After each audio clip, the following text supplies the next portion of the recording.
Hi everyone, welcome back to our channel. I'm back with another tutorial, and today's tutorial is based on how to deposit check into Sofi Money Account.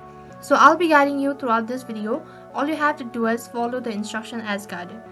First of all, you'll have to install the application. After you've installed the application, you'll have to log in into your account using your credential. So once you're logged in, next you'll be directed to the home page, and on the home page you'll have to tap on the money icon located right at the bottom. After you tap on money, this is what the interface is going to look like. Next you'll have to tap on deposit, which is in the top left corner of your screen. As you tap on deposit, next you'll be directed to deposit your check. Now what you have to do is you'll have to enter the amount of check in the top line right over here, and after that you also have to take a picture of your check. You can see you have to take picture of both the side, that is front as well as back. So then make sure to take a clear picture of your check, and also all corner of your check must be visible. You can see right at the bottom there is guideline as well, so make sure to go through it. And once you're done with this process, now you can move on to the next step, review process to deposit your check. So that is how you can deposit check into Sofi Money Account. So that is all for this video. I hope the video was helpful. Make sure to like, share and subscribe to our channel. Thank you for watching.